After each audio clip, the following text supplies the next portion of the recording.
What's going on, guys? Welcome to another edition of the It Doesn't Matter podcast. I'm your host. I'm Notorious One. I am Dom Dudley, that is. I'm here with Platino Bearer, and I'm also here with man with all the knowledge. I'm here with Strap Facts. And today we're taking it back to 2004, our high school era days. We're going to talk about the Great American Bash. And I never seen the show until now. I always wanted to relive it. Well, I can't say relive it. I want to watch it and see what's happening because that main event was between the Dudley Boys and the Undertaker, and Paul Bearer was in this crypt, and they filled it with cement. I always had my curiosity. Curiosity killed the cat, so that's why we're recording this episode right now. That's a cat, and that's not a bird. That's a cat. Inside jokes. But all right, but Platino, did you see the show beforehand? Before, reviewing the show? I don't remember watching this. I probably did skim through it, but I really don't remember watching the show at all until I, did the review for the show. All right. What about you, Strap? After reviewing it, I no, because I never had pay-per-view capability, and I don't even think the show was worth downloading back in the day. So, no, this would be my first time watching the whole show in completion. All right. Well, the show kicks off with a nice video package of JBL talking about how he's a real American and Eddie Guerrero is not a real American, and Kurt Angle's going to be in the Fatal 4-Way, or Kurt Angle assigned the Fatal 4-Way to John Cena for the United States Championship, and Paul Heyman said the Undertaker is going to have to do the right thing to, keep Paul Bearer alive. And the video package definitely had a lot going on, and like I said, if you didn't know what was going on, watch that first minute video package. Yep, WWE at its best, man, with the video packages and the trying to get you into figure out what the storylines go all about. They're still number one. I love everything that they do when it comes to video packages. I haven't seen any company even match them just yet. So if you don't know what the hell's going on, just watch that, and then you'll get just an idea of what you're going to be getting into. That's right. So after the video package, we see that beautiful Tori Wilson, and she welcomed us to the Great Beautiful American is not even the word. Bash. Jeez. So we are in WCW country. We are in Norfolk, Virginia, in the Scope, and we got Michael Cole and Taz on commentary. And in your opening match, we have John Cena defending the United States Championship against the whole effing show, the whole new daddy, soon to be Rob Van Dam, my man Booker T, and Rene Dupree. First of all, congratulations to RVD finally joining the fatherhood. That is a great blessing. But let's get back into it and talk about that rap, Dom, that he talked about. You want to talk about the rap? Yes, let's talk about it. I got the rap. So hold on one second. I'm gonna play this rap for you right quick. John Cena used to come out with the jersey. He had my man Michael Vick, the Virginia Tech jersey, and let's hear what my man Cena had to say right quick. Tonight, Kurt Angle really wants me to lose. This is no joke, but I'm still here and ready to kick ass up in Norfolk. Okay, somewhat decent right there. He's trying to eliminate me. Yo, that's his plan. But tonight, I'm gonna beat 3 dudes just like Kurt Angle's head. The only reason Kurt even made this match a 4-way is so Lumpy and Luther can start in with some foreplay. Jesus. So I scouted RVD and that Rolling Thunder stud. Tonight, only thing Van Dam rolling is blunts. Yep. Still does. Yep. Check this. I ain't worried about Booker T. That dude hangs out with a cross-dressing Booker's beat. Gold dust. He's gone way downhill since G.I. Bro. He's just a small-time sucker like a knee-high hoe. Is that John's cousin? With his dance. You know he's trying to beat me. He can't see me. That punk is more of a bitch than Fifi.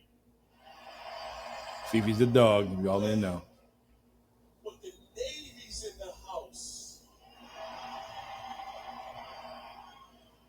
And that's why Renee is scheming. He gets really overexcited when he's surrounded by the semen. Well, y'all know the champ is here.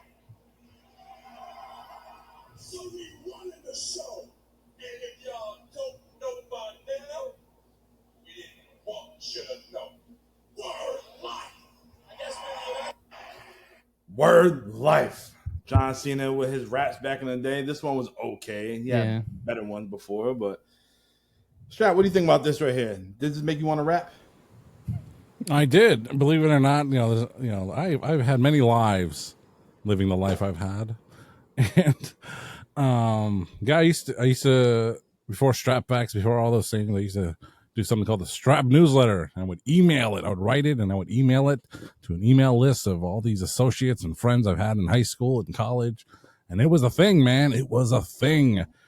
And inside it, I would do my own take of basic thugonomics called basic straponomics. Oh my God. And yes, I would write battle raps with the same cadence, that is the word, folks, cadence as John Cena. As a matter of fact, even in class at UConn, Avery Point, in beautiful, safe, and bright Groton, Connecticut, it was I forget what class it was. I think it was some kind of speech class. It was a communications 100 level class, and you had to do everyone in the class had to do a speech in the style of something, like a poem or what do you call it, a persuasive speech.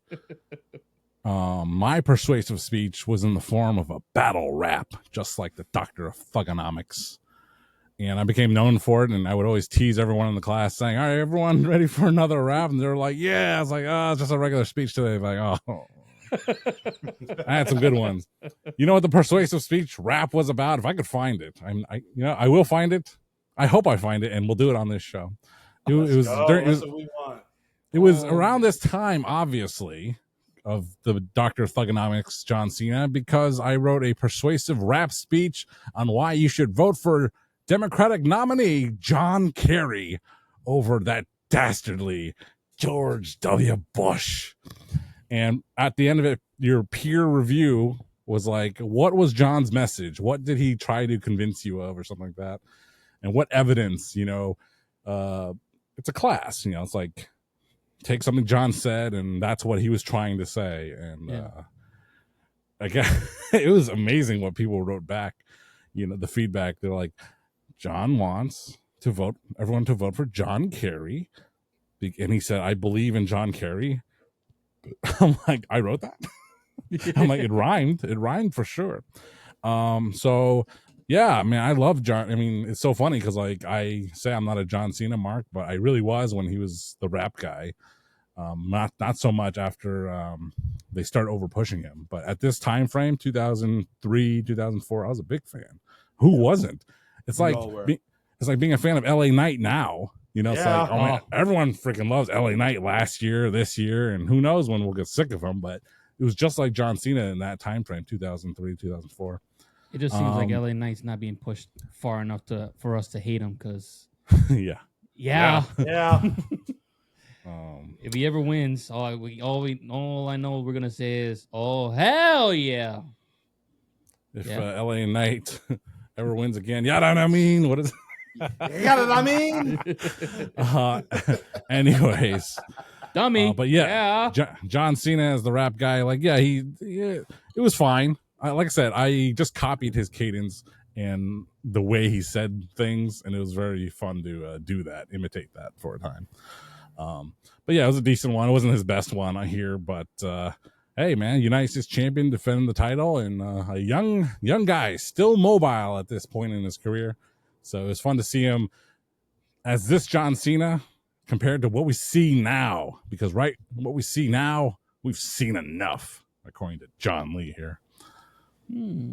Before we get in this match, can you do some strapnomics? Can you spit? I can't, because I'm a writer, damn it. John Cena did, so they put John Cena on radio interviews on like hip hop stations and stuff. And so I forget who the guy was. Aquarius. I don't know. He's a big black dude. That was his name in Fastlane. I don't know if that's his real name. Aquarius from Fastlane. Get it. He was like, let me see what you got. And so John Cena had a freestyle on his morning hip hop radio station, and the guy listened just like, I'll give you a 3 out of 10. It was not good. He'll give you a 3 out of 10. He was being so generous because John Cena, because it's not fair. So hey, do a rap on the spot. And like, maybe some people can, maybe some people have stuff, in their memory bank or whatever. Man, I got nothing. I gotta write this down, make sure it makes sense. But in a future episode, we'll get some basic straponomics. Well, that's your homework for next week's episode. Bullshit. That's your homework for next week's episode. There's 4 of us now. There's only 3 of us right now. Start writing. Talk about all of us. This is your fatal 4-way. Your United States Championship is on the line right now. Dom Wilson. He thinks he's the host of the show. He can't even answer the door to give away a table on the floor. Ooh, look. There's some inside information. You open the floodgates. Anyway, it'll be better than Conan's me singing Conan's song, because that was just a bunch of bullshit. Whereas I still have it right here, and it never goes away. Smiling faces will have you catching cases, riding down the freeway on high speed chases. I can't do that. Vato. I can't. I don't have Conan's cadence. Ashes to ashes and back to dust. And before I go, full believer. That was actually a good ass song. I ain't gonna front. It was nice, but I can't do Conan. I can't do that. Ashes to ashes and dust to dust. Oh man. All right. So this match right here. So Booker T, he comes out to the ring and he's pissed off. He gets in John Cena's face, and these guys, they start going at it. And Rene Dupree, not sure if we're going to talk about him again, but he was 20 years old at this time, and he had that great look. 20 years old at this time? At this time, yes. Wow. John, what happened to Rene Dupree? Like, why is he still not in, like, a major organization now? AEW, WWE, TNA? I think he's just one of the... he had a legacy. I think he was a second-generation guy, but kind of like Tiger Ali Singh. Remember that guy? He won the Kuwaiti Cup after Ahmed Johnson. He had a pedigree in the business, but just because you're a second generation guy doesn't mean you're going to make it. Cody Rhodes and guys like that. Ted DiBiase didn't make it. Curtis Axel made it. He had a decent career, but still in the Royal Rumble. What a time. So yeah, Rene Dupree. He, like I said, he was a second generation or third. I think second though. And I just don't think he impressed anyone with power backstage. He didn't have anyone defending him, and if you offend a locker room, I don't want to say leader, but if you offend one of the veterans of the locker room, Hardcore Holly, you're probably not going to last around for a long time. That is true. You can't. And walk if you're in not there like your shit don't stink, and then smells like French perfume. Yeah, and if you're not that good, elegance. No, it was. I don't know, it was Fifi the Few. Elegance. Still got it. Yeah. So, and if you're not that over with the crowd, then you have less people rooting you on. So that's why his career fizzled out. And that makes sense. He was over with me. He was a good look, yeah. Dom, I used to do the dance, and when SmackDown versus Raw 2000, that was part of your cause. Heck yeah, the little dance, the French tickler. I'm not saying he was not a fun character to choose. He was a fun character to choose. I would choose him, but no. The real question was, did you choose Sylvain Grenier? That's the real question. Negative. I chose him when he was Sylvain, the model. Oh shit, I forgot about that. He was the model? Yeah, that's right. No, wait. Was he the model, or was it Rob Conway the model?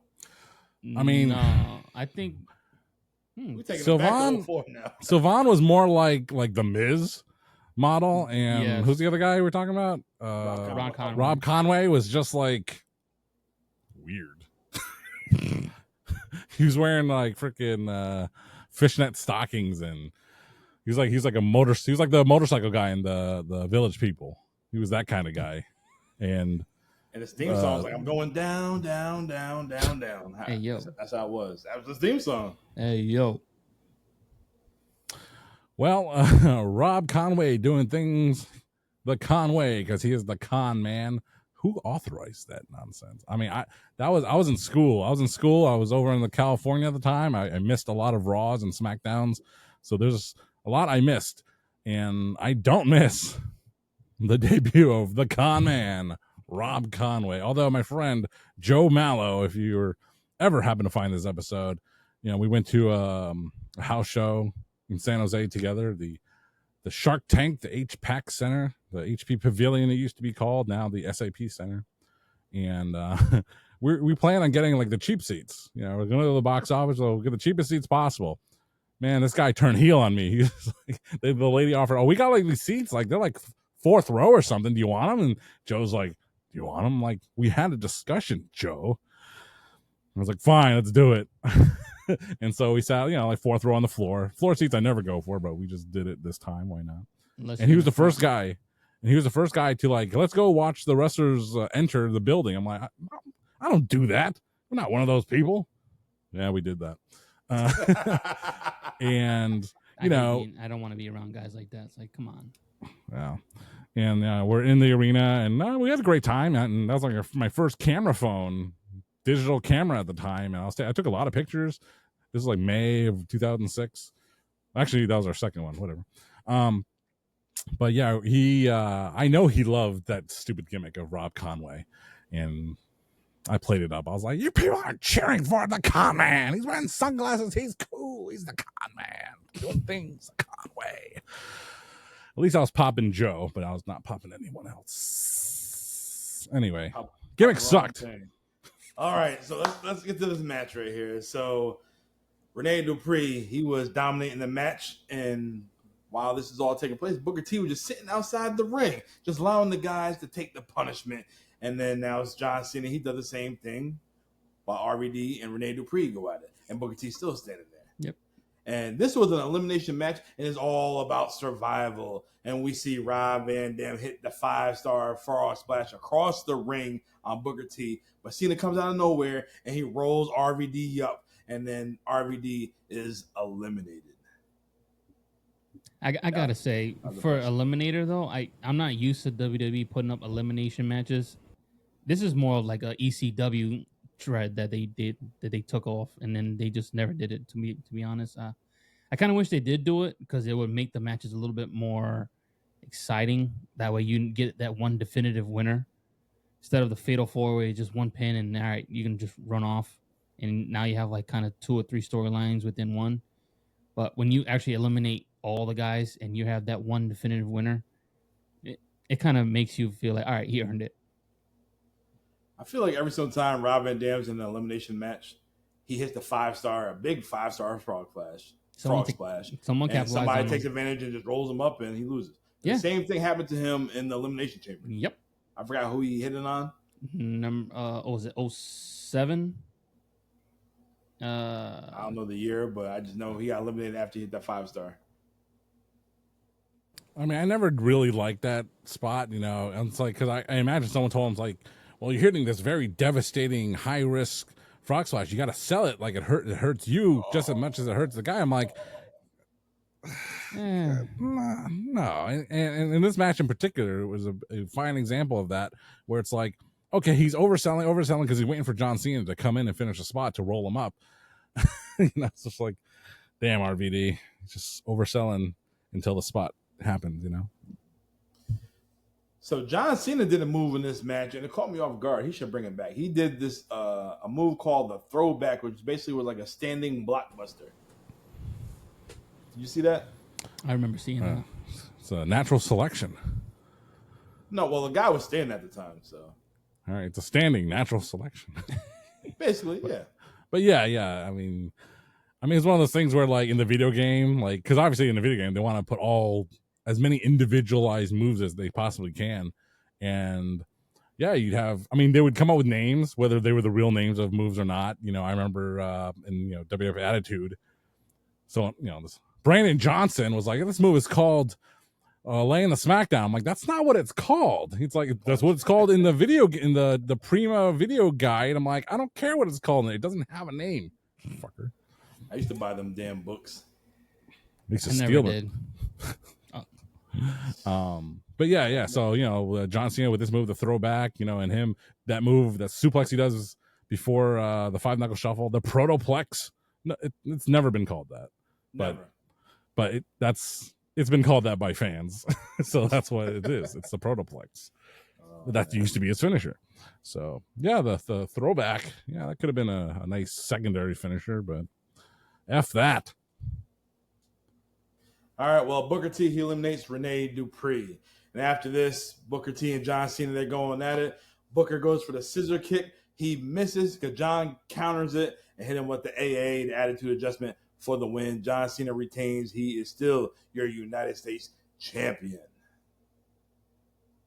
Platino, what do you think about this fatal 4-way elimination match? I loved it.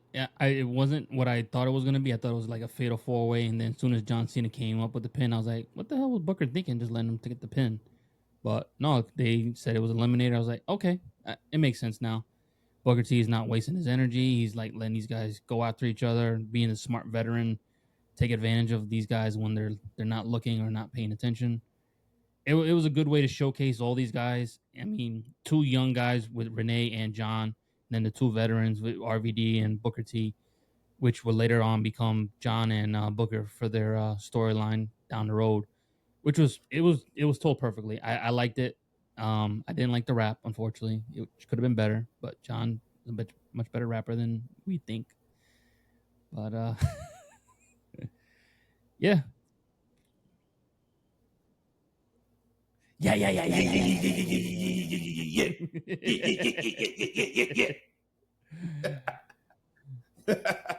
Yeah, that I mean? Yeah. Overall, I like this match. To me, it does matter.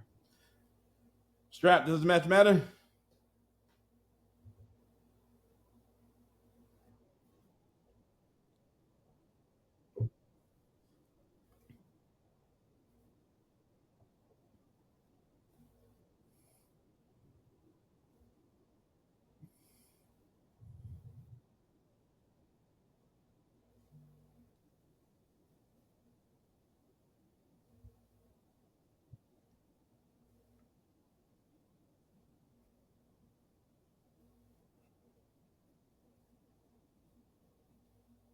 Shank. When do you get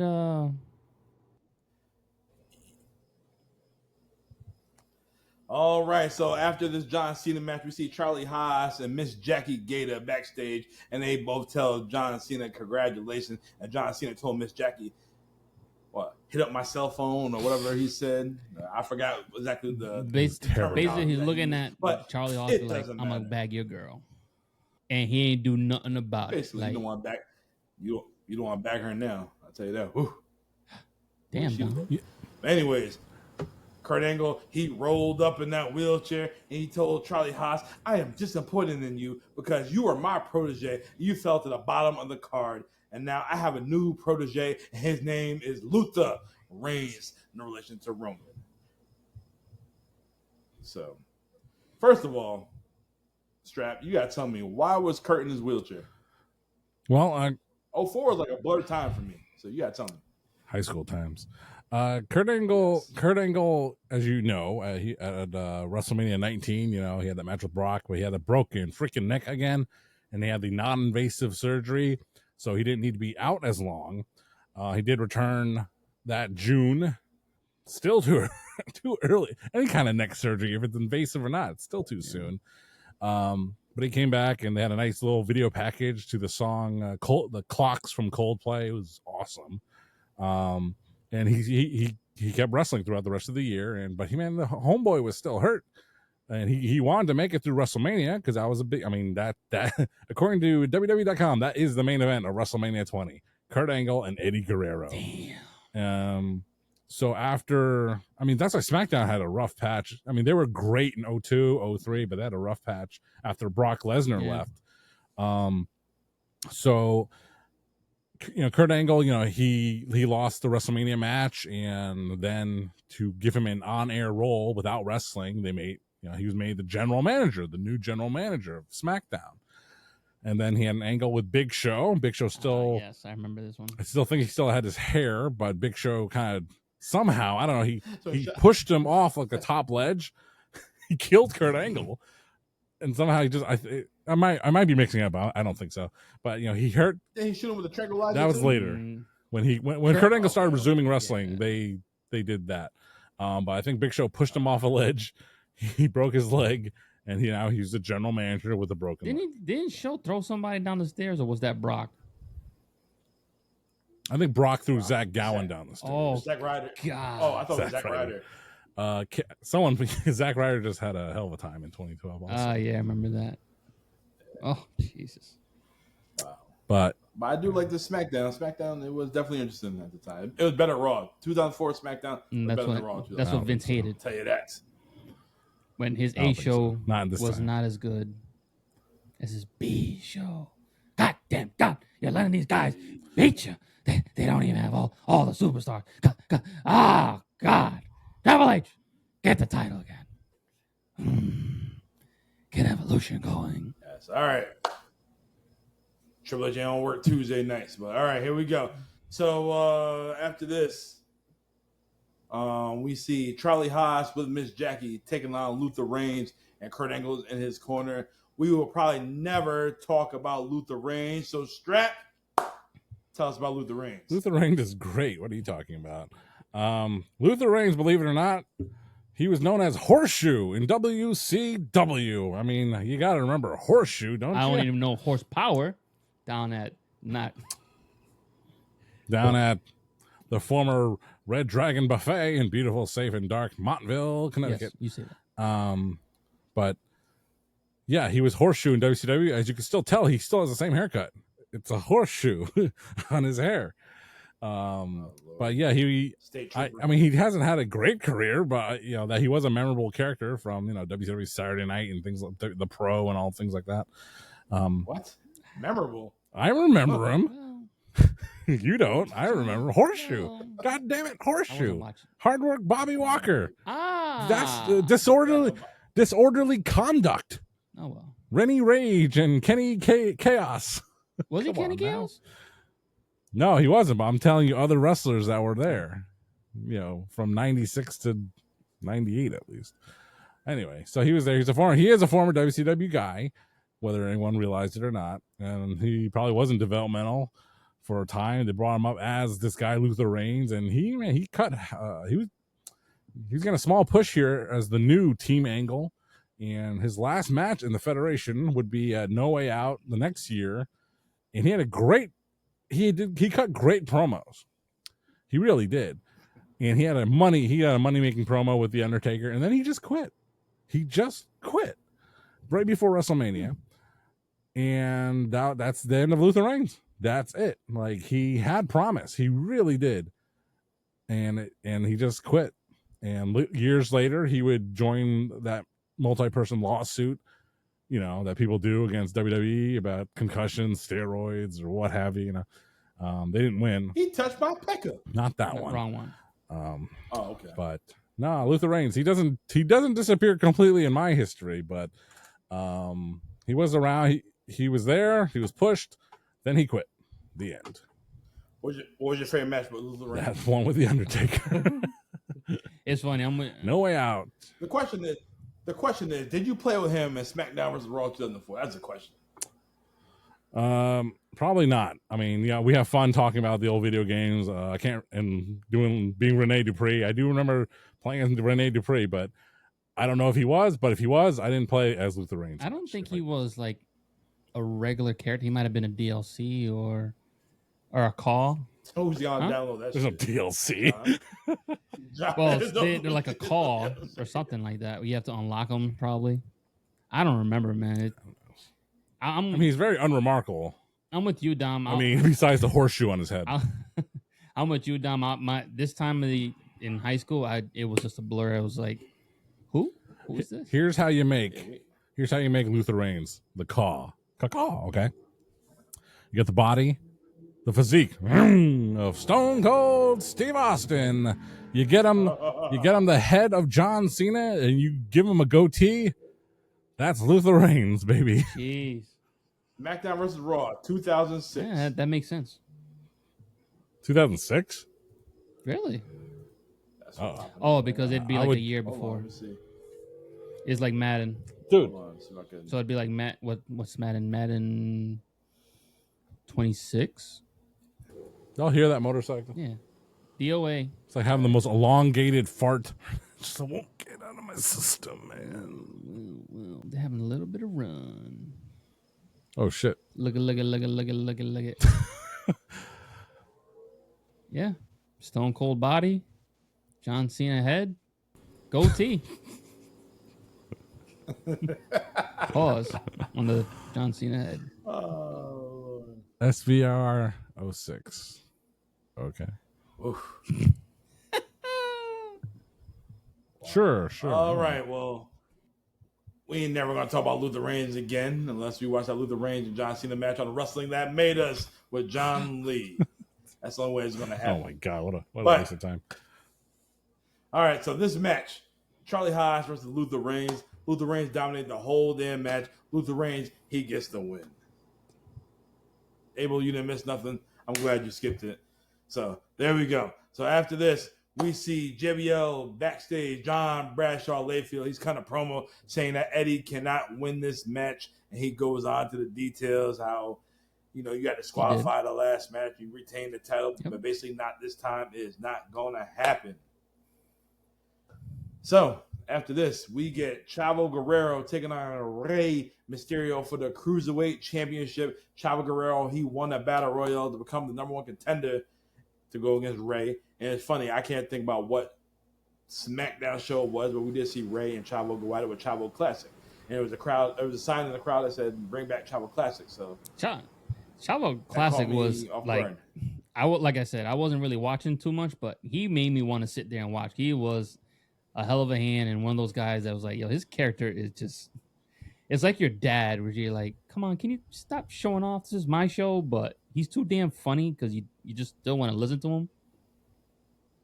He ain't do nothing. He got beat up every damn show. He's funny. Chavo Classic was I gotta funny, say, man. calling him Chavo Classic instead of Chavo Senior is one of the greatest things ever. I stole that. It's, I hope you guys know. it's so good. I stole that. I mean, how many juniors and seniors do you know in real life? Like, I can't say, but just if you refer, you refer to my dad as Lee Classic, I'd pop. No, in the house they call me Abel Añejo. It's it's the name of the drink in DR from Brugal. It means aged well, basically. It's older. Añejo. Abel Añejo. So basically, I'm classic. Añejo. CL Doble A. Miero. Abel Guzman. No fear. Añejo. Reminds me of the Panamanian rum I'm looking for. Which one? I'll find you. I find it. have it somewhere. I was gonna say Don Julio. No. I looked for it at the Grand Spirit store yesterday, Dom. I did not see it. We have some good I stuff rarely at the house. see it. Some Mama Juana. 420. Not that one. The RVD. Oh, okay. No, it's better than Blue Chew, I'll tell you that. Don't need no Blue Chew after that. All you need is No, a pillow. don't even need that. Well, she'll need it. She'll need one for... Never mind. Well, to get canceled. There you go. All right, so back to Chavo Guerrero Jr. and Rey Mysterio. You cannot go wrong with Rey and Chavo. You got two great workers. This was a fast-paced match. There was a lot of counters. Rey was showing off all of his high-flying ability.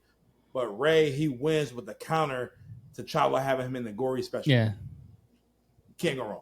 You can't go wrong. It was crazy. It was crazy Classic. because at times you would see this match and it was like a mat technician, and not like a high-flying cruiserweight match. I was like, this is exactly why Chavo is listed as one of the trainers for all these wrestling moves, and he should be training somebody or an agent for one of these major companies. This guy knows what he's doing, no matter who he's in the ring with.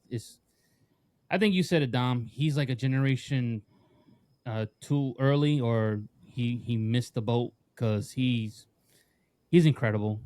Unfortunately, you got your uncle, which you're Good. coming up with at the same time, who has so much charisma. It's very difficult to match Eddie, but Chavo, bell to bell, pound for pound, one of the greats. Yeah, you can actually say that's pretty crazy. I might say it's pretty crazy to say, but yes, Chavo, he is good. He'll make you look good, and him and Ray, they got that dynamic. Only thing I didn't agree with him was him being Karen White. That was them making fun of Kerwin's selfies from WWE's Backstage. That's just, Vince got to have some ha-ha in there. Yeah, then Eddie dies and he becomes ECW champion. So does Ray become the WWE champion, even though it only lasts for a few months. That's it. All right. So after this, we see the beautiful Tori Wilson. She is in the pool with Kidman, Funaki, and Spike Dudley, and she asked the guys how they feel about Rey Mysterio winning the cruiserweight or retaining the cruiserweight title. And the dudes basically start arguing, saying, "Oh, if it was me, I would have won the match." And then basically Tori said, "I gotta get up. I gotta go." She stands up. She gotta get ready for her match with Sable. And then Funaki said, "God bless America." You know, they had a little ha-ha spot. The crazy thing is, man, she still looks this fine. I mean, God bless America for Tori Wilson, because Billy Kidman should have said, "Yo, stop looking at my wife." That's what he should have said in the pool. Should have dunked both the heads inside the damn pool. He was already dunking. Never mind. He was dunking donuts. That's what he was doing. Ain't that right, Strap? He was having 4th of July weekend every night with Tori Wilson. God bless America. My red, the white. And cheeseburgers and hot dogs and potato salad and Coors Light. Amstel Light. Damn, they still make Amstel? I ain't seen that shit in a long time. Still around, Bubba. That shit still around? Wow, I never tried it. You're not missing out. Schlitz. Amstel. I had Schlitz. Wow, that's crazy. Speaking of Schlitz, we got Billy Gunn taking on Kenzo Suzuki and with Hiroko. So Suzuki had an impressive entrance. You could tell at this time with an entrance like that, they're going to try to push him to be like a top guy. And they show the recap what happened on SmackDown, and Billy and Suzuki was fighting, and Hiroko threw the salt in Billy's face and hit the referee as well, and he get disqualified. And yeah, you know what? For seeing Suzuki, this wasn't impressive whatsoever. He didn't show me anything. He won the match. He hit a low blow, and he followed up with like a modified Scorpion Death Drop, but is with the knee to the back. That same I know you're talking about formation. I call it. It was nothing special. Strap, I know you watched the match. What do you think about Kenzo Suzuki? Let's just say that modern WWE has better Asian representation than they did in 2004. You know, this guy, they brought him in. Johnny Ace brought him in because he's a guy from New Japan Pro Wrestling. Great. Why couldn't they choose someone who was good? This guy was the drizzling shits. They did. He sucked so bad that they demoted him because he was originally supposed to come in as Hirohito. If I don't even know who Hirohito is, but he was the Hito on WCW. I thought he was WCW Hito, Mr. Ito. You want to go? Keep going. Tell me more about Mr. Ito.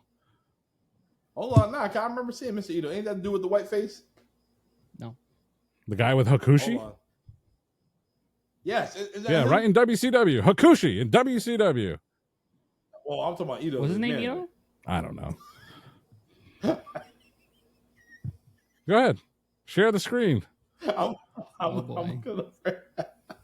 Oh Lord, hold on. I think it could be right. Sonny Ono? I think.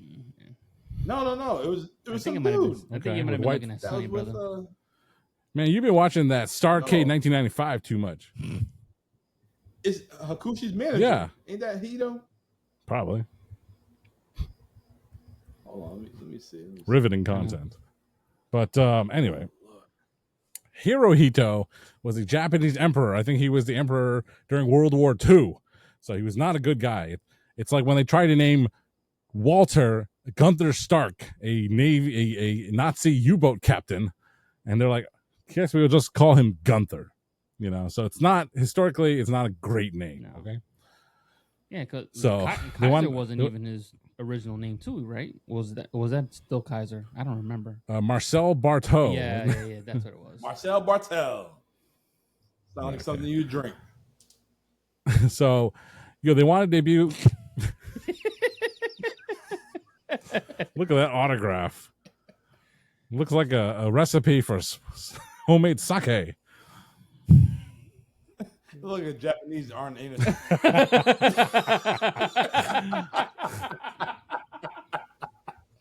Shinja Anderson. Yeah, Dom, you're gonna have to clip this and get a picture of him in arm. There you go, Mark Clip. Dude look like a Chinese Arn Anderson. Oh, we about to get flagged. Take me out of this. Okay, no. No, we need you. So we they can wanted. cover our asses. So they wanted to debut him as Hirohito, a guy challenging Chris Benoit for the purity of America, not realizing that Chris Benoit is not an American. But if you notice at this time, they were trying to lead up to that. Okay, they started announcing Chris Benoit hailing from Atlanta, Georgia. Edmonton, Alberta, Canada, by way of Atlanta, Georgia.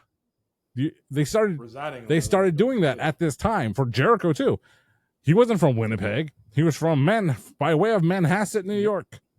They started doing that for all the foreign wrestlers. So they were trying to push this American versus Japan thing. It's like Chris Benoit is not American.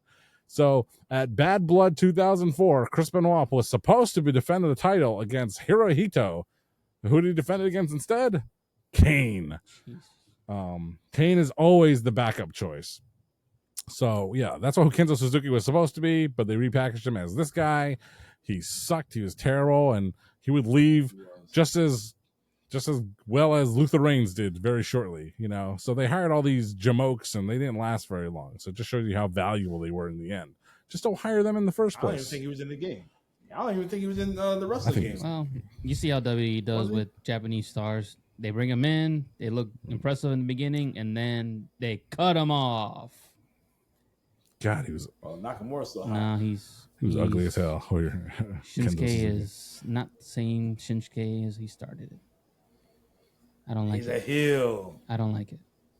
That's your problem. All right. I don't like it, Dom. I don't like it. I don't care. I don't like it either. He's backstage with Paul Bearer. Paul Heyman with Paul Bearer. He's all tied up. And everyone think that Paul Heyman is bluffing. And that Undertaker, if he does not do the right thing, he is going to pull the lever and all the concrete is going to cover up. Don't do this to me, Undertaker. Do the right thing. Oh, I know John hates this voice, but I don't care. John, save me. Save me. Oh, yeah. There's the mute button. It's not working. It's not working. Oh no! So John, you need to do the right thing, John, to save Paul Bearer and the Undertaker and this show right now. And this show right now? Okay, you got it, pal. And the end of the show. All right, John. So our next match. It's not working. All right, go. I already have too much fun. I'm punchy right now. Our next match, we have Sable taking on Tori Wilson. And I told John this yesterday. God damn. Sable looked good with that damn cat print red. You didn't even get into her venue. Oh, Jesus. Her backstage thing. Oh, my God. Nope. Did I talk about that? Don't need to. I remembered. She really was the baddie. Yes, I did. Back in the day. Is that my notes? Did they do the... They didn't do the Playboy shoot together yet? I thought I wrote some notes. They did. Oh. They did, yeah. John, now they're you still got the pic? I mean, never mind. You don't got the mags, right? Yeah, I got the pic right on the internet. No stick 'em, right? I got it. I still got the China one. Nope. John still wants to get the China one off me. Pause. I don't need yours. I have one and two. No, my shit is Really? still in the seal. You never touched China it? Pause. Playboy. Well, I seen it Never, online. like you never broke the seal. I didn't break the seal. That You know how plastic's still expensive on that there. shit is, bro. No, Yeah, I it's mean 30 like, bucks. no, it's yeah, unsealed. You might want to look that up. You might make some money off that, Bubba. I broke the seal. Is it enough Probably. to pay my rent? Oh, okay, I'll sell it. At least half. John? You want it for your collection? No. Oh, okay. Yeah, What it's collection? weird. Like when you don't don't unwrap stuff, it's worth more money. I collect toys. I collect. And that ain't no toy.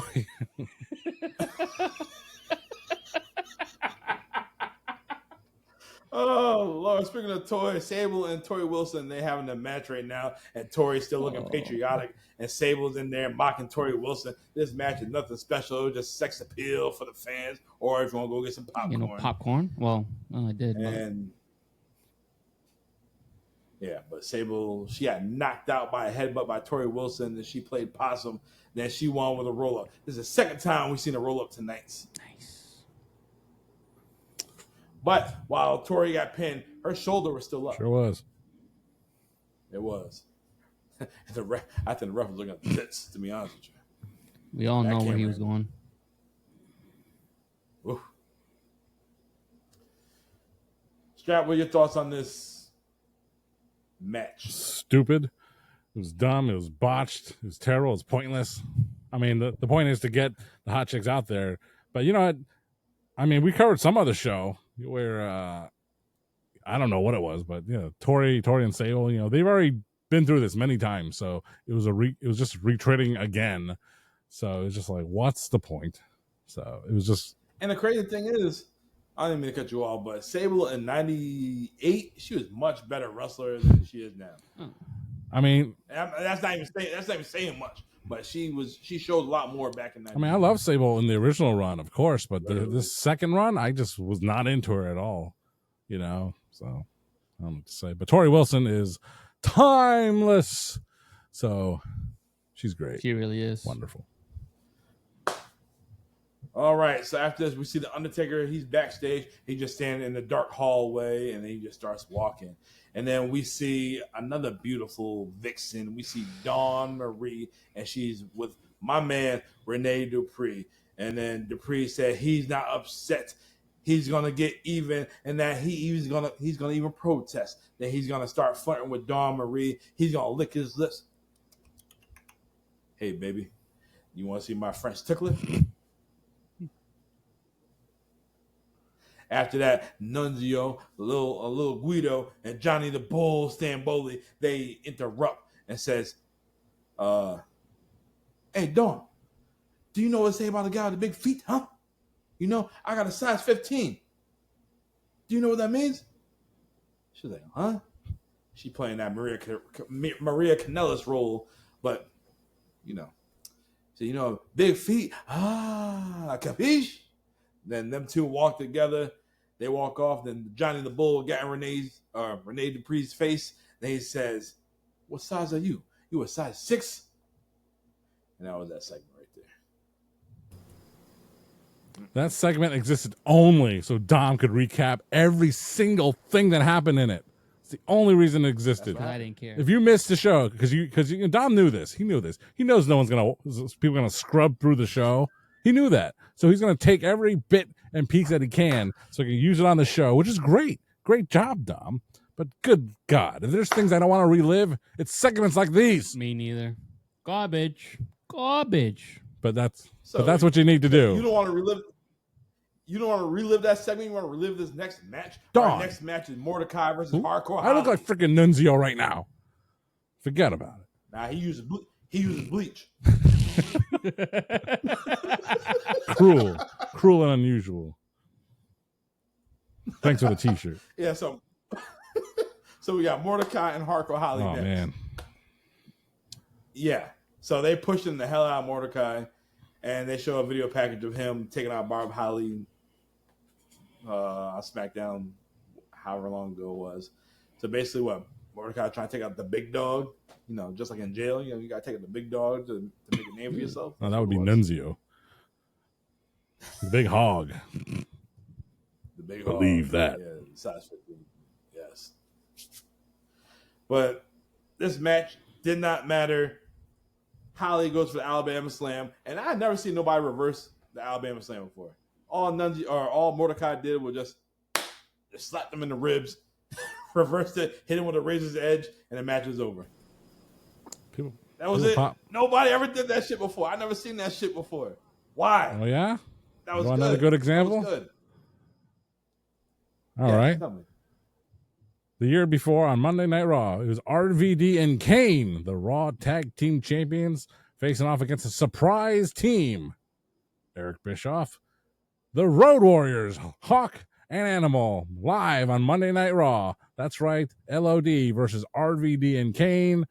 And it was a pretty short match. Oh, Animal gets that one. RVD up for the Doomsday Device. Hawk goes for that devastating clothesline. And little did we know that for all these years, all you had to do to avoid the Doomsday Device was duck.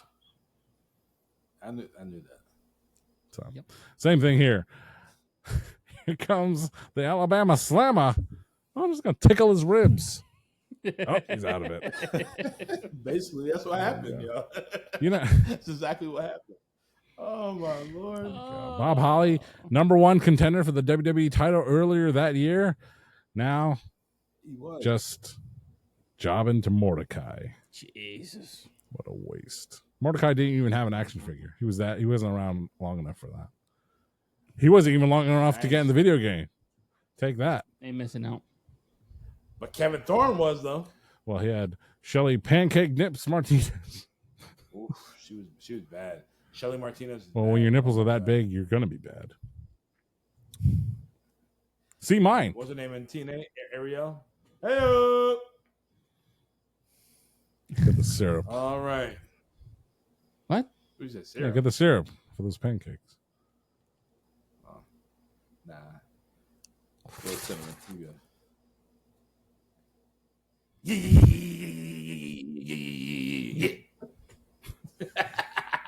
All right, our next match is for the WWE Championship. We have a Texas Bull Rope match. We have John Bradshaw Layfield taking on your champion, Eddie Guerrero. And they show a video package of JBL cracking Eddie Guerrero with that damn steel chair. Boom! Eddie, bloody. They show, at Judgment Day how Eddie got DQ'd and whatnot. And then the match starts. The match officially starts when the bull rope is connected to both hands. And then JBL, he's talking hella shit to Eddie Guerrero. And then Eddie, he tosses JBL basically with like a hip toss. And then he's just start choking the shot at Eddie. Or no, excuse me, JBL hip toss and then he tossed the shit at Eddie basically. Long story short. And then we got to the point where he put Eddie in a tree or whoa in the corner, upside down. He grabs that rope and he chokes the hell out of Eddie Guerrero. Like, you will not see this today. This was a violent match right here. I enjoyed it. it was so believable. They got to the point where Eddie, he heats up and he cracks JBL with a chair shot. Now, JBL, he is busted open. We ain't talking about David LaGreca. He is busted wide open. And JBL is at the point where he's pleading with the ref, stop the match. And Eddie takes the chair again, and he cracks him one more good time. And then Eddie, this is the turn, bull rope match. You got to touch all 4 turnbuckles. Eddie, he touched, boom, red light, boom, red light, boom, red light. He touched 3 turnbuckles, but JBL, he uses his weight, and he cannot grab that last one, Eddie Guerrero, that is, and he stops him. Then we get to a later point in the match where Eddie Guerrero hits 3 amigos in the frog splash, thinking, okay, the frog splash is going to lay JBL out. He going to do it? Nope. JBL being smart, this motherfucker rolled out the goddamn ring. That's how you do it, so Eddie Guerrero can't do it. So, this match is impressive. This match went maybe like 20 minutes. I want to talk about JBL right quick. And I said it the other day on a YouTube comment that JBL was a happy accident. This was not supposed to happen. This is trial and error right here, and this shit succeeded. And JBL became one of the greatest heels at this time in 2004, and so on. Do you guys agree with that? That his character wasn't supposed to get over the way it did? Yeah. I can't say that, but at the same time, he had the right opponent to make him succeed even more so than who he was. When you got a guy like Eddie Guerrero, it's very hard not to succeed or level up. Eddie's going to make you work up to his level. You're not going to work down. He's not working down to your level. So JBL was still coming up as a singles guy. He had just recently broken up with Ron maybe like a year or two before. And honestly, I didn't think he was going to be world champion. But these matches, these wars, these battles that he had that turned into a war with Eddie made JBL the man that he is and was the perfect opponent for John Cena down the road. So, yeah, I got to agree with you, Dom. This was not supposed to happen probably the way it did, but JBL put 100% into it, 110% into who his character was, still is to this day, and he's a legend. He's one of the SmackDown 6 legends, and still to this day. He should. Is he in the Hall of Fame yet? Well deserved. Yeah, he's a Hall of Famer. Yep. Strap, before you give me your thoughts, quick question. Was JBL a Paul Heyman guy? Because wasn't Paul Heyman running SmackDown at this time? I would not call him a Paul Heyman guy. I don't think so. We'll tie into my tirade in a moment. So, but to answer your question right now, no, I do not think he was a Paul Heyman guy. I could be wrong. I don't think he was. Okay. Now go ahead. Tirade time. JBL was not a happy accident. This was planned from the start. I mean, JBL, he started not dyeing his hair from the year prior. He started getting into better shape. He always had a good relationship with Vince McMahon. I have read his book, Have More Money Now, by John Bradshaw Layfield. It's a really good book. Do you have more money now? And I bought it. Hold on. I bought it because. Hold on. Why'd you buy it? Because I want to have more money now. But who is he? The dying days of the APA, he had frost tips. He had the Michael Cole frost tips, the Backstreet Boys joint. Yeah, because he was on Fox News Business. They didn't have frost tips on that shit. I don't know what this frosted tip nonsense is, but he went blonde. Okay. His hair. Yeah, he's a blonde. Exactly. Frosted tips. Whatever. Doesn't matter. When he went on Fox News, he was a regular blonde guy. He looked like every white dude you've ever seen in an emergency exit aisle on an airplane. Okay, that's what he looks like. Shit. Yeah. Clip. Frosted tip. I can't speak for that. Okay, I don't know exactly what you're talking about, but he went from dyeing his hair black to presumably going all natural, which is his dirty blonde, red hair, whatever you want to call it. I don't know. Hey. Leave it alone. Excuse me, do you have dirty blonde or brunette? What hair color do you have, sir? My beard is red. Your beard is red. Naturally bred. That's fantastic. When they drew Mulan, her hair was black, but they outlined it with brown. Nice. More fun facts here on the It Doesn't Matter podcast. Jesus fucking Christ. Wow. What Jesus got to do with it? Nothing, because he ain't saving the world right now. Pew missile. Damn. What do you want to talk about, God damn it? Stop interrupting me. What are we talking about? We're talking about JBL and the color of his fucking hair, okay? It's fucking blonde. The end. JBL, the cowboy dude, has blonde fucking hair. I don't care if it's frosted. I don't care if it's unsweetened. I don't care if it's zero fucking sugar. It's blonde fucking hair. God damn it. IDM pad.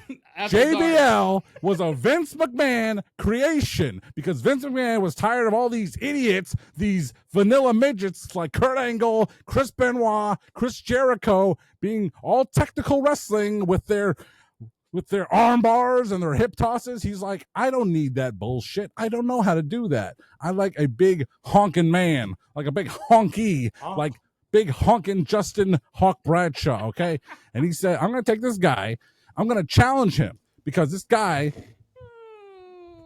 yes, fine. Frost tips. That ain't great. Frost tips. You know more about hair than I do, my friend. It looks, Your hair was like it looks blonde to me. Looks blonde to me too, Bubba.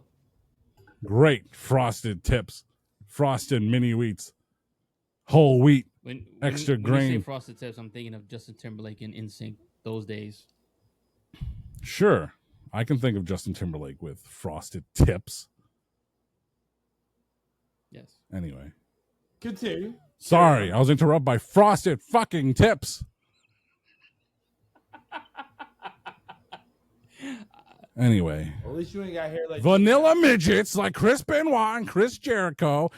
Vince McMahon was going to take a honking white guy, a big honky like JBL. He's like, I can turn this guy into a main eventer.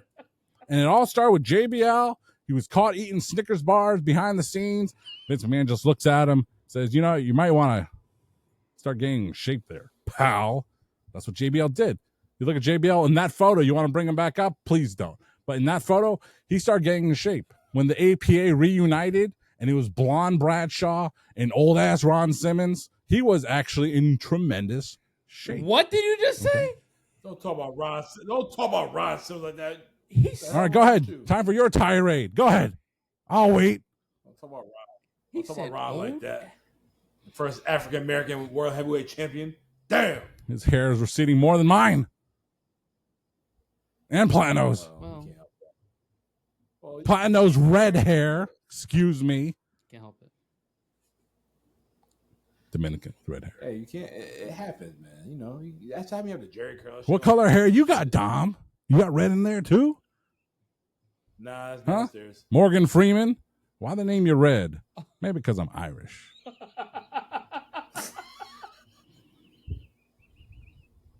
Oh, are you still talking about JBL here? Can I finish here? John Bradshaw Layfield here. Okay. Oh, I can't breathe. Eddie Guerrero could not cut it, which is funny because he's Mexican and lawn mows. Okay. He couldn't cut it as WWE champion because he couldn't draw as WWE champion.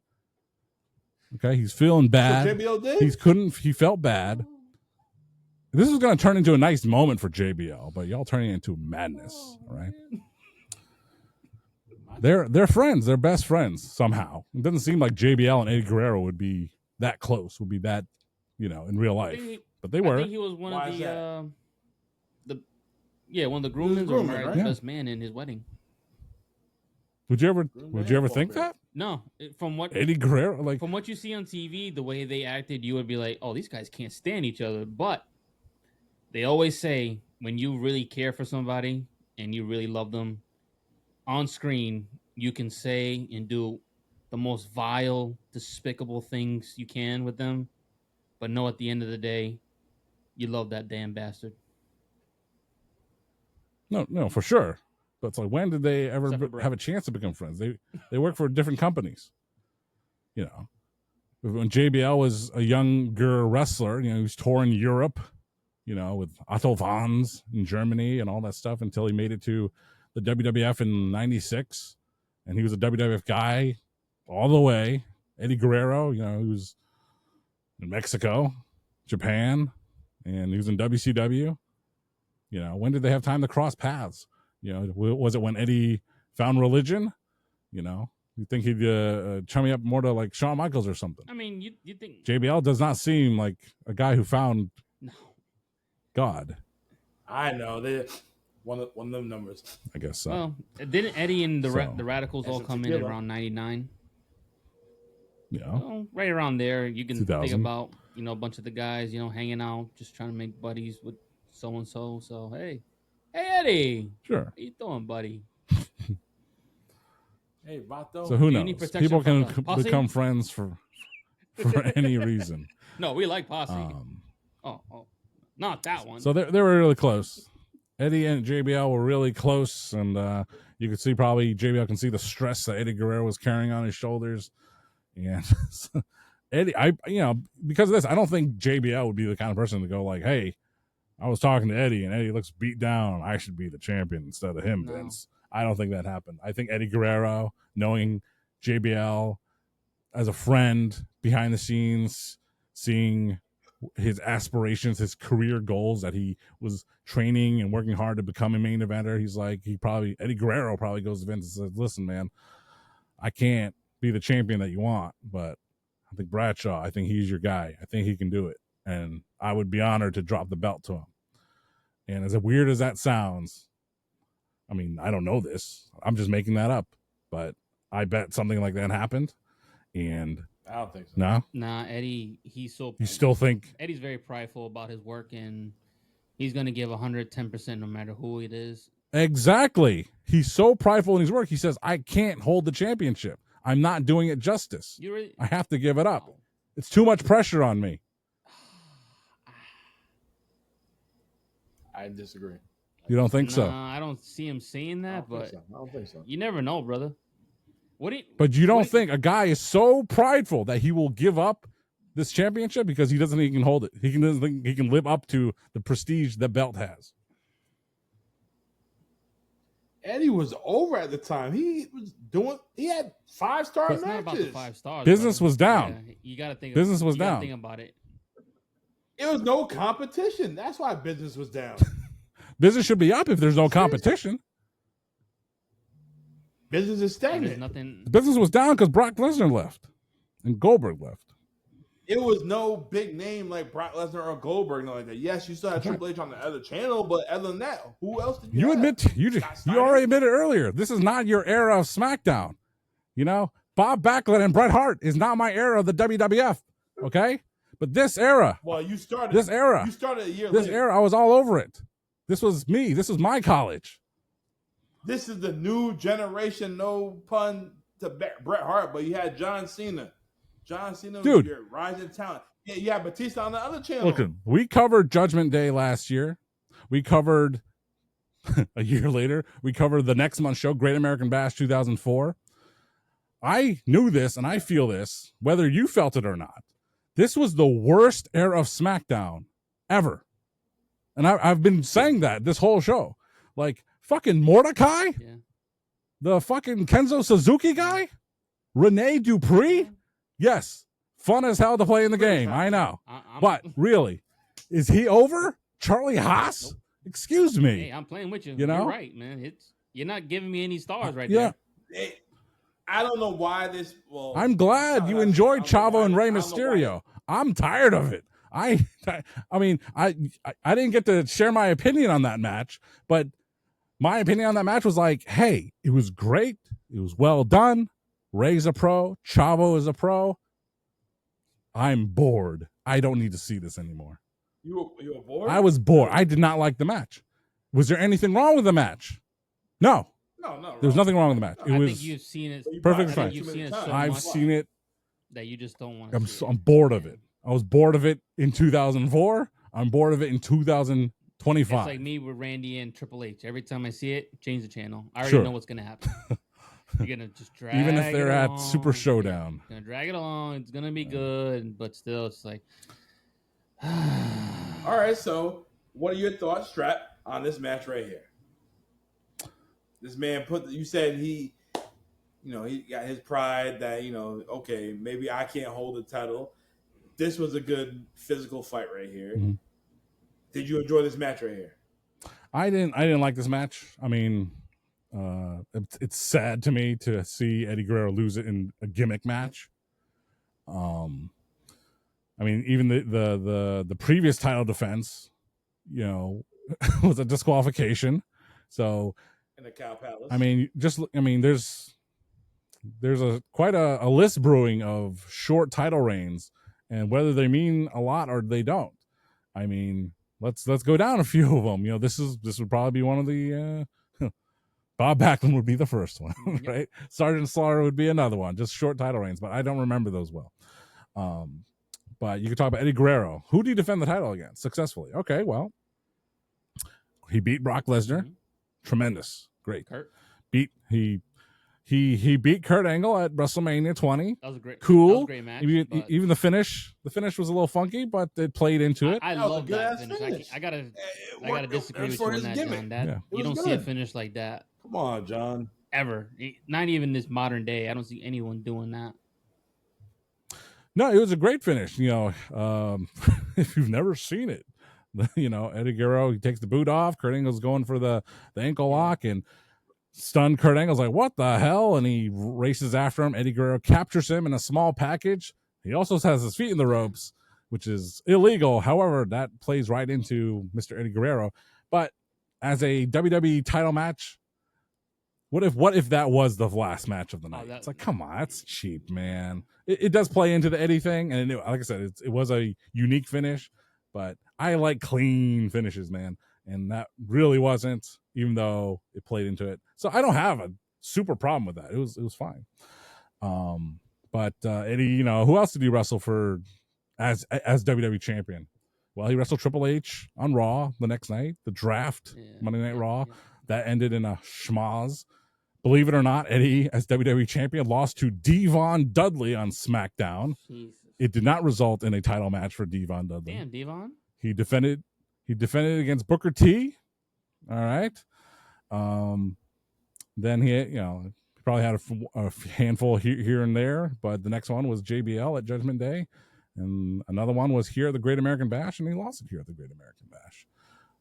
Not the way I would like to see him. He won the match at Great American Bash, and Kurt Angle came out and basically just said, JBL touched before you touched that last turnbuckle, and he, reversed the role. I'm sorry, Eddie. I'm sorry, but I had to do this. It's true. Look at the replay, and Eddie looked disappointed. All right. Dusty finish. I hate these, man. Classic Great American Bash. A dusty finish. I hate when they do that for certain matches, but they won't do it for every match. It's like, if you're gonna do it for like these title matches or these big name matches, do it for every single match where it's huge, where someone interferes, like, no. Hey, I saw so and so doing this. It's like, really?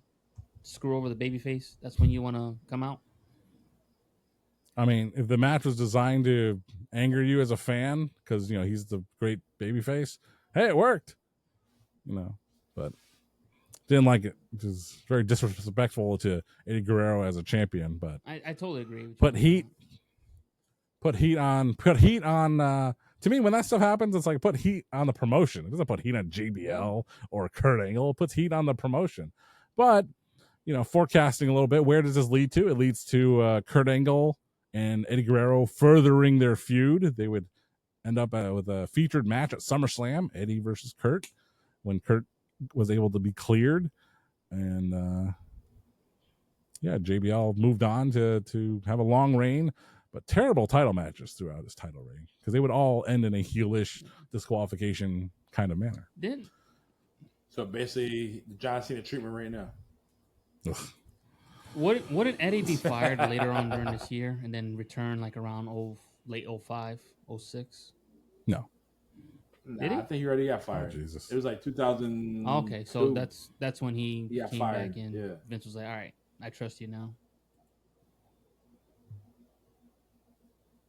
Yes. I don't. All right, guys, let's get to the main event. The main event is The Undertaker taking on Bubba Ray and Devon Dudley, and they show a video package of the Dudley boys kidnapping Paul Bearer. And Paul Heyman, he has the urn. The Dudleys are with Heyman, and they want The Undertaker to join them. All right, so, Strap, you can tell me more. Why did they want The Undertaker to join them? Why do they want Undertaker to join their crew? Why not? What was their crew name, by the way? Man, what was the crew name? This is just awful shit. Did we skip over that part? I was like, yeah, SmackDown 2004 was gosh darn awful. It was terrible. Everything was bad. It was awful. It was terrible. Why do you pretend to like it? It's not good. JBL's WWE champion sucked monkey fuck. Okay, it was terrible. Gosh damn, you didn't have to live through it. That's why. Okay. Kind of like, remember the reign of terror with Triple H being the world heavyweight champion? It wasn't that. I mean, it was long, but it wasn't that long when you look back on it. But living through it week after week, it was, but Katie Vick. But JBL, just they had a long time. I mean, it's so much to say, It's like if you enjoy Roman Reigns being the longest reigning undisputed WWE champion for 1,000 some odd days, just ask Dom. He'll tell you. Great. Check the archive. You can hear me every week. Dom wakes up, but Dom at the wakes time, up yeah, in the morning, acknowledges the tribal chief. He's like, "Yes, my chief." Yeah. Then he has to. Then he has to. So anyway. Tuck it in. JBL, the longest reigning. He had a tagline. The longest reigning WWE champion SmackDown in history, SmackDown broadcast history. Diesel was the longest reigning champion before that. Was he the only one that held it for like a year? Like the longest time? Was it Diesel? Yeah. Diesel. Yeah, but only Diesel. Diesel. Big Daddy Cool. Oh yeah. But yeah, you can look back on it now and say, "Oh, JBL, you had that long reign," but man, it wasn't good. It was a bad time for SmackDown. They would find their way. 2005, just skip a year. 2005, they're getting their heat back, man. They're getting their stuff back together. By the time Royal Rumble 2005, they're getting their stuff back. But 2004 was that's when they fired Paul Heyman, right? Probably. Yeah, fired at the time. Anyway, but yeah, why Paul Heyman? I don't know if he was a general manager or not. I don't think he was. No, because Kurt Angle was. Paul Heyman was there. He lost. He wasn't even managing. I don't know. I don't know. But Paul Heyman was here with the Dudleys, and the Dudleys were. You could just look at them. They are tired, and they would leave. And they would not get renewed, and they would sadly go to TNA for many, many, many, many years. Have one of the greatest singles superstars of all time show up in TNA. Uncle Bully Ray. Well, that's another. Who's going to vote for that topic Sunday? Bully Ray. Oh boy! I mean, it was a time for sure. It will be the one. I kind of want to talk about Ace and Nate's thing, but that's down the road. But like, who wouldn't want the Undertaker to control the Undertaker? So the way to control the Undertaker was to control the urn, and who had the urn? Paul Bearer. So that's why they had to kidnap the guy. But in real life, Paul Bearer was just. I mean, weight loss is a forever topic for some folks, and you'll never get away from it. So it never got away from Paul Bearer. So he just wasn't fit to be on the road anymore. So they had to write him off television. So, but this. I mean, I don't have much to say. I don't have much good to say about this whole angle. I didn't like this angle. Just looking at it, I was like, what? What do you think, Dom? What do you think about this angle? So, like I said earlier, curiosity killed the cat, and I was very curious about this damn match right here. So we got the Dudley Boys taking on the Undertaker, and the Dudley Boys were your SmackDown Tag Team Champions. And Paul Heyman, he came out there looking skinny with the skullet. Well, with the ponytail skullet, and he was going to control the lever, and he looked really aroused to pull that lever down. He looked turned on, and he kept saying that, Undertaker, you better do the right thing, because you already know what's going to happen. Every single time Undertaker act up, concrete will come out, and then the bell rings. These guys, they going into it, and Bubba Ray, talking that shit like he always does. Do the right thing and prove that you are down with us and lay down. Undertaker not laying down. Ain't no way Undertaker laying down. Oh shit, he just laid down. And then Bubba Ray, Bully Ray, he gets on the microphone and said, I've been waiting for this for a long time. And then the Undertaker, wham, just grab him by the throat. And then Paul Heyman intervenes, saying, that's not what I called. That's not what we're doing. That's not what we're doing right now. And then the Dudley Boys, they just start attacking the Undertaker. But Undertaker, he got his little superpowers. And it gets to the point, we about to see him walk the rope. We going to see him do old school. And Paul Heyman gets on the microphone, bad dog, bad dog. Oh, sorry. Bad dog. And then Paul Heyman, he pulls a lever. And then all you just hear is Paul Bearer saying, Undertaker will save me.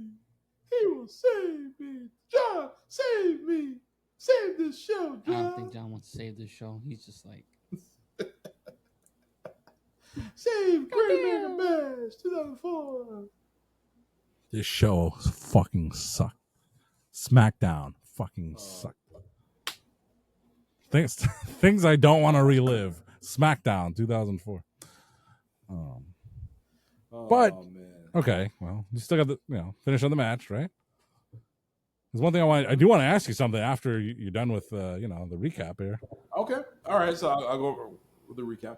All right, so the guys they're going at it right now, and then they start walking toward the aisle, and Bubba Ray Dudley said to Paul Heyman, "Let us have our way with the big dog, then you have your way with him." And then watching this, like I said, this is my first time watching this match in its entirety, and you just see Paul just move to the aisleway, the middle of the stage, not the stage, but the entrance. And then you just see that that wide angle, and then you look inside that crypt. That wasn't Paul. That wasn't Paul Bearer. That was not Paul Bearer in that crypt. Strap, did you peep that? Yeah, I know a few things.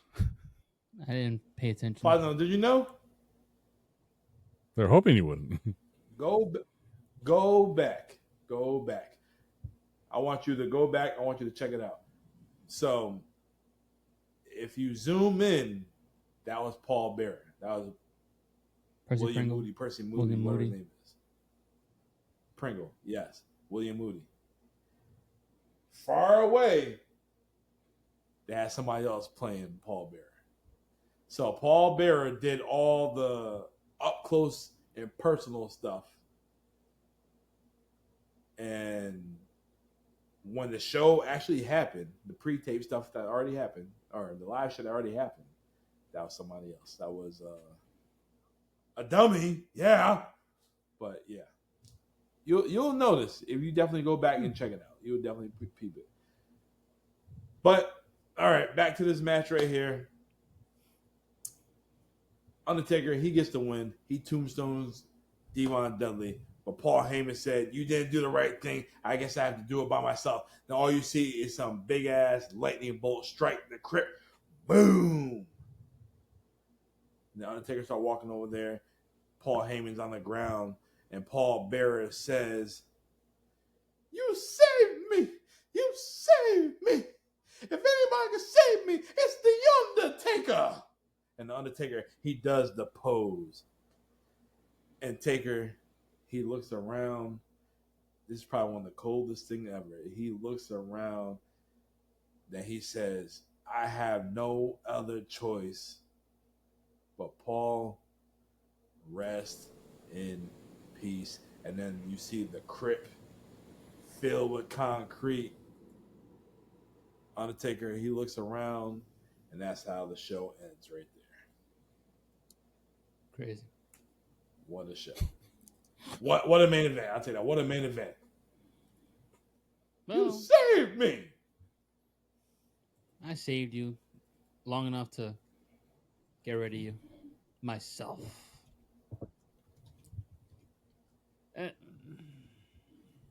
So, Strap, you say you want to say something? You want to ask me a question? What do you want to ask me? Tell me why. Have you seen the behind the scenes clip of them filming What this? do you want to talk about? No, I didn't see the behind the scenes clip of them filming it, but I did see a shoot interview of Paul Bearer talking about how they did. All right, yeah, I also saw fresh in my head is like Bruce Pritchard on a clip from his podcast or whatever, talking about burying the angle, of course. But no, there was a clip. I was gonna look it up, but I'm not going to. You can look it up too. There's like a satellite feed of them rehearsing this angle. So Undertaker, he's just in regular clothes, and he's holding a microphone, and it's just so based on like the real angle happening on the pay-per-view. Undertaker is going through his lines because it's a show after all. He's like, Paul, I have to bury you. I'm just laughing because he's just doing whatever. He doesn't know what to say. He's like, rest in peace. And he's just Mark Callis, and Paul Bear they're doing the pre-tape. Paul Bear in the crypt because yes, you're right. It's all pre-taped with Paul Bear, the real one. Save me, Undertaker! Save me! Save me, Undertaker! Save me! And yeah, in real life, they had someone who looked like him. But that's all it was. Like, that's the most infamous thing. It was like someone got a satellite feed of them rehearsing and practicing the angle, and Undertaker's going, that's what they said. Yep. I'm so sorry. It's just funny. But hey. So my question is, the following SmackDown after this show, what happened with Undertaker? I think that's the thing. I think they just dropped it. They just ignored it. It's like this big angle, and that's how you end a pay-per-view. And it's just like, it wasn't followed up on. That's it. The Dudley boys, granted, another month and a half happened between now and the next thing that I knew that they did, which was that they were, they always bullied Spike Dudley, but then all of a sudden Spike Dudley turns heel and he's he became the boss. Right? Yeah. And then, the boss. Spike Dudley was the boss. He became Cruiserweight champion. He was a heel. He was doing pretty well. And they released him. They're pushing him for a while. Then they released him out of nowhere. And yeah, the Dudley boys were also heels, and they just followed the boss until they took a break, and they came back for ECW One Night Stand, the first one, the good one, and their contracts weren't renewed after that, and they were all gone by that point. But yeah, this show, man. All right, so the question, Strat, did the show matter to you?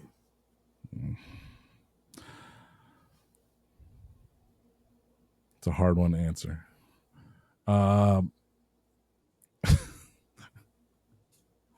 No, this show does not matter to me. I hate this show. Those are two different questions, but I hate this show. I hate the booking. I hate the brand. I hate the year. I hate everything about it. It was just wrong, terrible, and things could have been done better, way better. And you hate because your gums is black too. We hate that. I brush them. All right, Platino, does the show matter to you? I'm in the middle just because those two matches, the opener and Ray and Chavo. But when you break everything down, I'm kind of with John at that too. It's like the main event's like you got one guy beating your tag team champions again. It's like, oh, here we go. Why even have these guys with the straps if they can't beat one guy? Granted, I know it's the Undertaker, but still, they're your tag team champions. They're losing to a guy who doesn't even own a belt at the time. And then, it was terrible, man. It really was. I was trying to figure that out too. I was like, so what the hell happens after this? Because I don't remember. And then I looked up. I'm like, okay. Did they just totally just drop the whole Paul Bear thing? Can we tell you what was going on the other brand? Just in comparison, right? And the other brand. You got it? Because the following month, because he had SmackDown, then they did Raw, they went back and forth, right? So the very next pay-per-view is Vengeance 2004. Randy Orton. I was there, second row, behind the Spanish announcer. That's right. A++ show compared to this bullshit. Okay? You want to review a show? Let's review a good one. No, we review the bad ones because there's more to talk about. But you had Chris Benoit and Triple H in a rematch for the world title. You had Eugene was I think was he? Yeah, Eugene was here. He's pretty high. I think he was with Ric Flair in a tag match against. I pulled up the card. Yeah, there you go. I got the All card. right, go ahead. Yes. All right. Your opening match for Vengeance 2004 in Hartford, Connecticut. You got Tajiri and Rhino taking on Garrison Cade and Jonathan Coachman. Oh, okay. Oh, that put butts in the seats. I want to see that shit, John. Your next match, you have the Animal Batista taking on the Ayatollah and Rock and Roller Chris Jericho. Okay. Okay, USA. Yes. Your next match is for the WWE World Tag Team Championship. You have La Resistance, Sylvain Grenier, and Rob Conway taking on Ric Flair and Eugene. Yes. Very entertaining. I wouldn't want to see that shit. I got an up close look at Ric Flair's thighs. They were hairy. Woo! No Flair. And your next match is in a no disqualification match. You have Matt Hardy taking on Kane. Oh, yeah. Jesus. For your Intercontinental title, you have Edge taking on Randy Orton. Pause right there. That match, I mean, 26 minutes. I started going to shows. My first show was in 96, a house show. My next show was in 2000. The very first time I started being able to go to shows was 2002 at Mohegan Sun, the very first one, June 2002.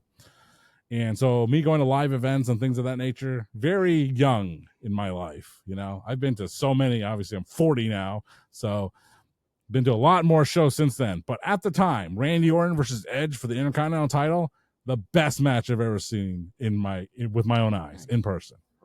Great match. Wrestling that made us. Thank you, John. Hey.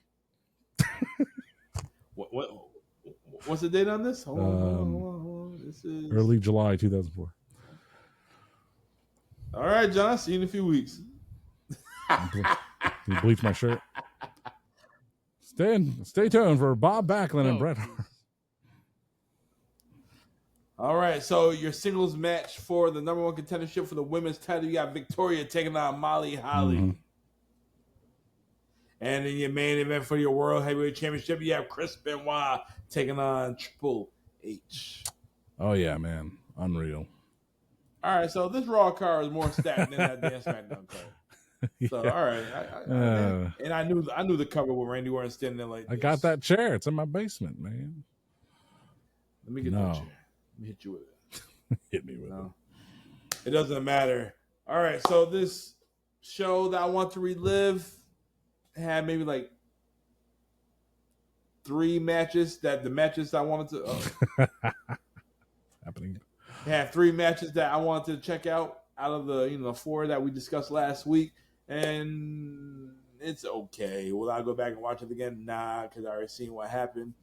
It is what it is, but it's getting late. So next week we are kicking off the first episode in the month of July. And since WWE is going to Atlanta, and since WWE is going to have an all-women show called Evolution, I feel like it is only right that we bring back Evolution. We're going to take it back to 2018. All right. So I'm going to tell you the card right quick, and we're going to review the whole effing show. We got to show the ladies some love. All right. In our opening match is a tag team match. We have Trish Stratus and Lita taking on Mickie James and Alicia Fox. We have a 20-woman battle royale match for the women's championship. I don't recall that. But yeah. Thoughts? Any thoughts, John? Bye, Abel. No. No, go ahead. Yes. All right. Well, our next match is for the final match of the 2018 Mae Young Classic Tournament. We have Toni Storm taking on Io Shirai. Oh, wow. We got the face of AEW taking on the face of Monday Night Raw. Can't wait to relive that one. Champs. Oh, yeah. Yes, Io Shirai and Tony Storm. In our next match, we have a 6-woman tag team match. We have Sasha Banks, Bayley, and Natalya taking on the Riot Squad, Ruby Riot, Liv Morgan, and Sarah Logan. And there's only one left, and she's hurt right now. I like it. How you doing? Well, our Riot Squad. For your NXT Women's Championship match, we have Shayna Baszler taking on Kairi Sane. I'll check that out. You checking out the whole damn show, because that's what we're doing next week. The whole effing show. You ain't skipping shit. Shayna Baszler. You know, Shayna was hot back then. Not pretty, but she was wrestling hot. And what? To say on my chest? I got bigger chest than Shayna Baszler. How you doing? Anyways, our next match is for the SmackDown Women's Championship. Is a last woman standing match. We have Becky Lynch taking on Charlotte Flair. Woo! And our main event is for the Raw Women's title. We have Ronda Rousey, your champion, John's girl, Ronda Rousey, taking on Nikki Bella. That's our show for next week. Taking back 2018 WWE Evolution. I can't wait. BDC should be on next week for the show as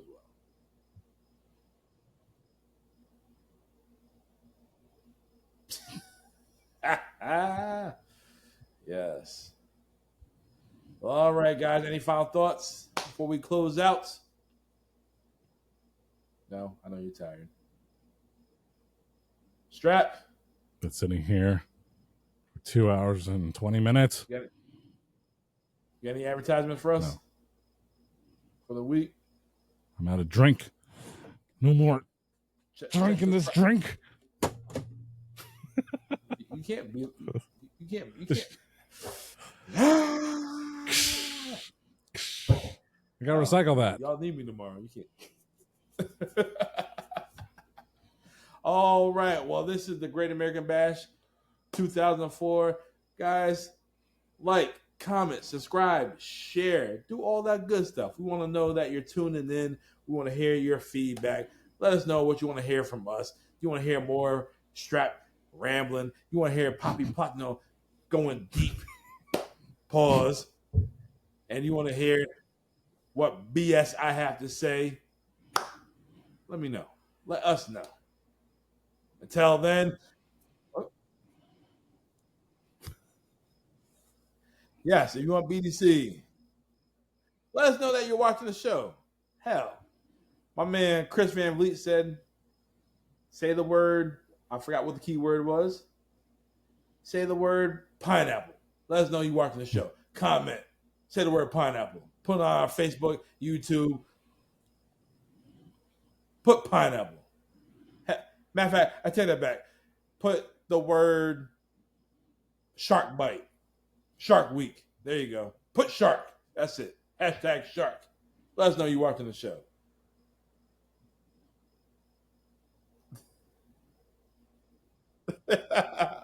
All right. Until then, I'm Notorious One. I am Dom Dudley. I'm here with Strat Facts. I'm here with Platino Bearer. And don't forget, the key word to the show is shark. Let us know if you're tuning in. We want to hear your thoughts. We appreciate y'all. Check out Strat Facts and I, Russell That Made Us, Bob Backlund, and Bret Hart. That's when Bob Backlund snapped. It's only getting good. July is here. Summer is here. It's hot right now. And we will see you next time. You gonna bash your brains or bash your guts? Alrighty then. We'll see you next time. Boom.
You said Kari versus Shayna?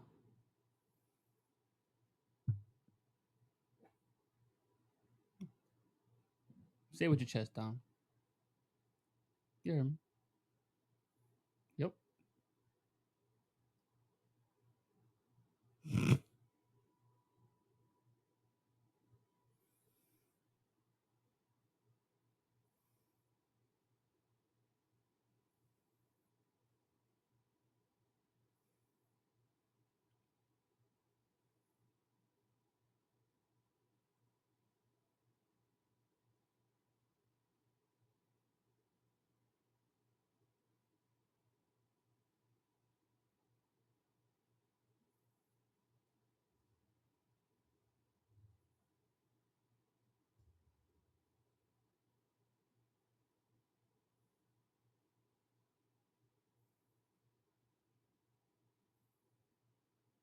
And if he's not,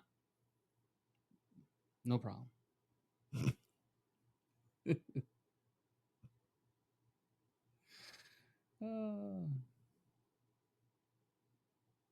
No, I am. I'm exhausted.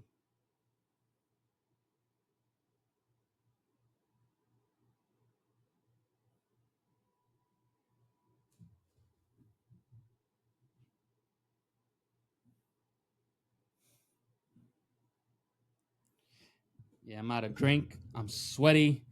I can't stand it up here. Break it, Dom. Oh, never mind. I know.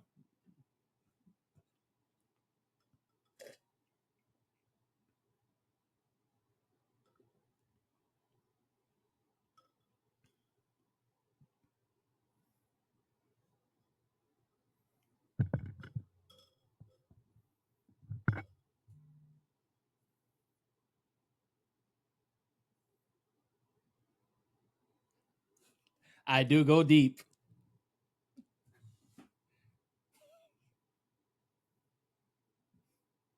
And if you want BDC to just review the whole show and beginning the show.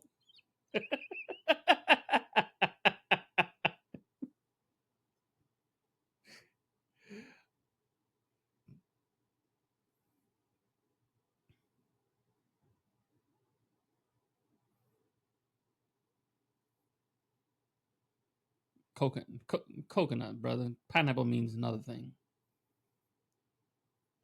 Because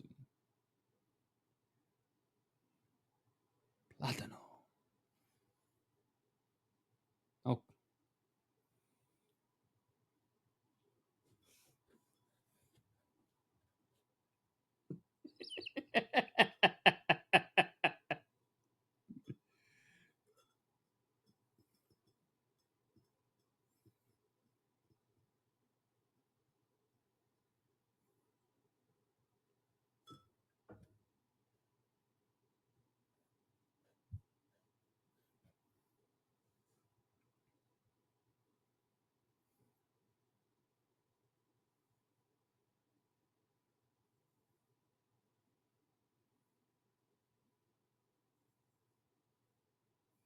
I'm gonna go bash my brains in now. The real American bash. I'll be bashing some guts. The hell are you talking about?